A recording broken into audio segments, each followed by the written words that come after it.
త్రిముఖ దుర్గాదేవి జ్యోతిషాలయం. ప్రేమించిన వారు దూరం అవ్వడం, భార్యాభర్తల మధ్య గొడవలు, విడాకులు, కోర్టు సమస్యలు, స్త్రీ పురుష వశీకరణం, ధనం మరియు బిజినెస్ సమస్యలు, వివాహం ముడిపడకపోవడం, చెడు ప్రయోగ నివారణ మొదలగు ఏ విధమైన సమస్యలు ఉన్నా గురువు గారిని సంప్రదించండి. Phone number 9618200722.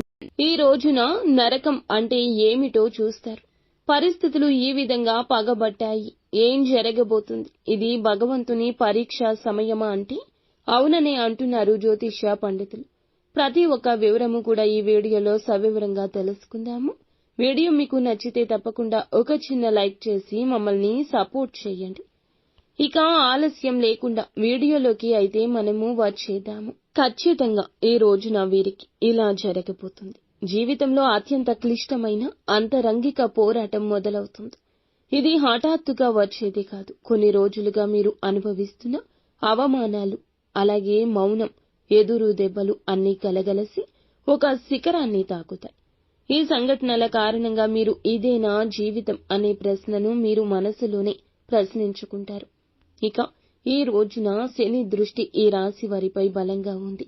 అదే సమయంలో శుక్రుడు మీ రాశిని తీక్షణంగా చూస్తున్నాడు. ఈ రెండు శక్తులు కలిసి వ్యక్తిత్వంపై, బంధాలపై దారుణ ఒత్తిడి తెచ్చిపెడతాయి. ఏం చేసినా తప్పు అనిపించే సమయం ఇది. ఒకరిని నమ్మారు అంటే నమ్మిన వారిని జీవితంగా భావిస్తారు. కానీ ఆ వ్యక్తి ఈ రోజున అనూహ్యంగా మీ మీద అనుమానం వ్యక్తం చేస్తారు. నిజంగా మీరు నమ్మదగిన వారా, లేకపోతే నేనే తప్పుగా అర్థం చేసుకున్నానా అనే సందిగ్ధత వారికి ఉంటుంది. ఇది మీకు నిద్రలేని క్షణాలు మిగులుస్తుంది. ఇక ఈ యొక్క రాశి వారు గర్వంతో కాదు, గంభీరంతో జీవిస్తారు. కానీ ఈ రోజు ఎంత నిశ్చలంగా ఉన్నా కూడా మీరు ఏమీ అనలేని స్థితి ఉంటుంది. నిష్కల్మషమైన మనస్సుని ఎదుటివారు తప్పుగా అర్థం చేసుకుంటారు. ఇది పిడుగు లాంటి బాధ. ఎవరు నన్ను అర్థం చేసుకోవడం లేదు అని నరకపూరిత భావన మీ గుండెను ముక్కలు చేస్తుంది. ఈ రోజున మీ ఇంట్లో ఏదో ఒక చిన్న విషయంపైనే పెద్ద గొడవ మొదలవుతుంది. మొదట అది చిన్న అభిప్రాయ భేదంగా మొదలవుతుంది, కానీ క్షణాల్లో పెద్దల మాటల యుద్ధంగా మారుతుంది. మీకు నమ్మకం ఉన్న వ్యక్తే మిమ్మల్ని ఎదుర్కొంటాడు. మీరు మాటలు మింగేసే స్థితికి వచ్చేస్తారు. ఇక సహోద్యోగులు, భాగస్వామ్యులు ఈ రోజున మీ వ్యూహాలు వ్యతిరేకిస్తారు. మీరు ఎంతో కష్టపడి, శ్రమపడి సిద్ధం చేసిన ప్రణాళిక ఎవరో ఒకరు ముందుగానే మీ పైన విమర్శలు చేస్తారు.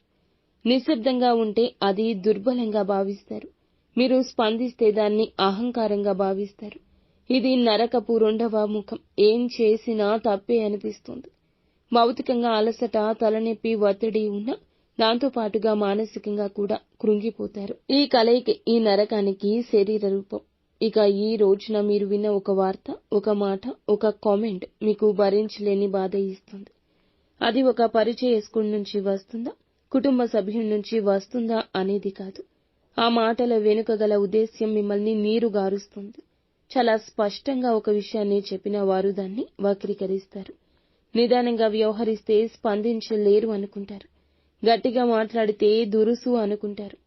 ఇది ఈ రాశి వారికి అత్యంత భయానక వేదన, ఒంటరితనం, నరక అనుభవం, శాపం కాదు. ఇది మీ ఆత్మను మరింత మేలుకొలిపే పరీక్ష. ఇక ఇప్పుడు మీరు పడే బాధ మీ భవిష్యత్తుకు ఒక బలం. మీరు ఈ రోజున ఊహించని వ్యక్తులచే దుర్వినియోగం పాలవుతారు. కానీ అదే వ్యక్తులు ఈ రోజు మీ మౌనాన్ని తప్పుపడతారు. కన్నీటి వలయంలో మీరు కృంగిపోతారు. ఇది మీ కార్చే కన్నీరు జీవితాన్ని శుభ్రం చేస్తుంది. ఈ రోజున మౌనం మీకు రక్షణ కవచంలా ఉంటుంది. మీ ప్రవర్తనలో ఓర్పు, మీ ప్రతీకారం శాంతంగా ఉండాలి. ప్రతి విషయానికి ఇక స్పందించొద్దు. బాధతో కాదు, నిజంగా ఉండండి. శరీరానికి విశ్రాంతి ఇవ్వండి. ఈ యొక్క సమయంలో ఇదే మార్గం. పడి లేచే గెలుపు చాలా వరకు గొప్పగా ఉంటుంది. ఇక ఈ రోజున కఠినమైన పరీక్షలు వచ్చిన భగవంతుని అనుగ్రహం ఉంటుంది. సహచరుల వ్యవహారంపై తేలికగా నమ్మకాన్ని పెంచుకోవద్దు. మీ ప్రాజెక్టులు, మీ యొక్క వృత్తుల్లో విమర్శలకు లోనయ్యే ప్రమాదం కూడా ఉండొచ్చు. అకస్మాత్తుగా ఖర్చులు పెరగొచ్చు. కోపంతో ఖర్చు చేసే ఆ యొక్క అవకాశాన్ని నివారించుకోండి. మీ భావోద్వేగ కల్లోలం విపరీతమైన భావన కలగచేస్తుంది. మీ కుటుంబ సభ్యుల మనసు మెలిపెట్టేస్తుంది. మీ బాధ చూసి తట్టుకోలేకపోతారు. కానీ ధైర్యంగా ఉండండి, గుండె నిబ్బరంగా ఉండండి. ఒత్తిడి నుంచి బయటపడడానికి శివారాధన చేసుకోండి. శివుణ్ణి మనసులో ధ్యానించుకోండి. అంతా మంచి